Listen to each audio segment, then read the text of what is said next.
to get started the crack before we please. Yeah, do it with the wine glass in your hand. Yeah, we'll do it. It's all good. It's on stage, Alex Burley. So I'd like to start by telling you a bit about myself. I went to the University of Ballet, and after 4 long years I graduated with a 2-2. I got a job doing back alley circumcisions. Base pay wasn't great, but I got to keep all my tips. And then I started working on stage at a strip club until a pole took my job.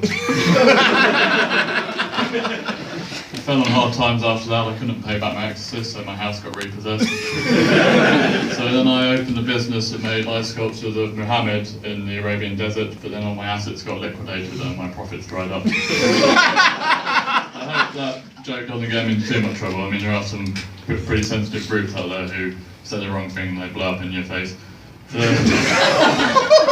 Jihadist extremist Muslims, the bad ones I'm talking about, you know, they only drink instant coffee and that's because they hate the French press. When I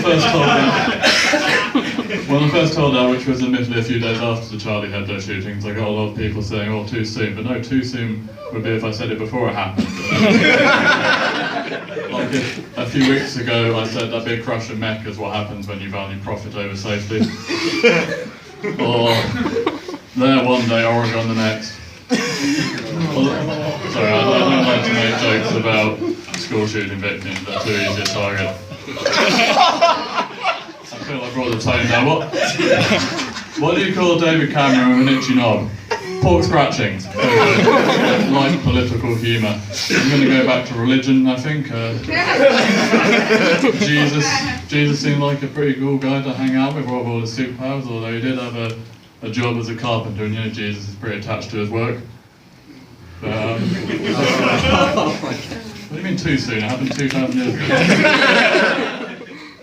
Don't go into playing golf for your 5-a-side football team. I mean, it's not bad at shot stopping, but it does not deal well with crosses.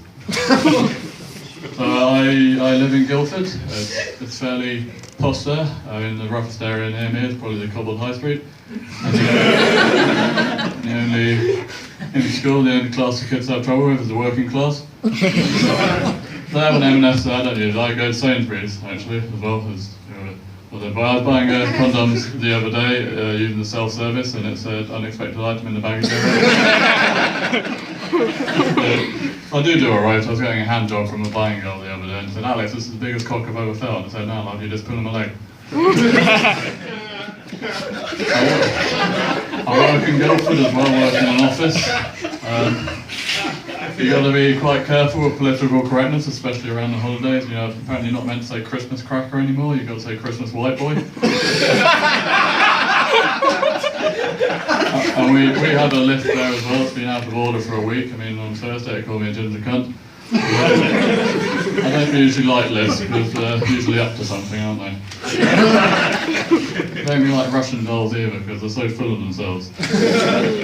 Butt plugs, they all stuck up arseholes. So I went to the doctor the other day because my hypochondria was flaring up.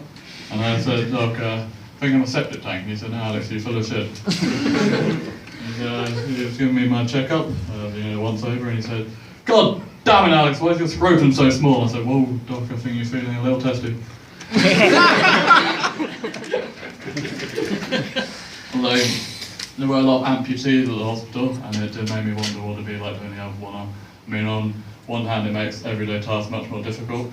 You know, the difference between being alive and dead really is breathtaking. Any of you like maths jokes?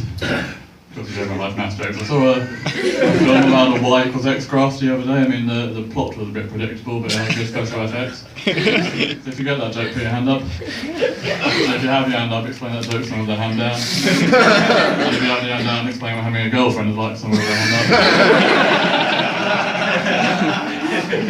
And then someone explain what having a girlfriend is like to me. I do know.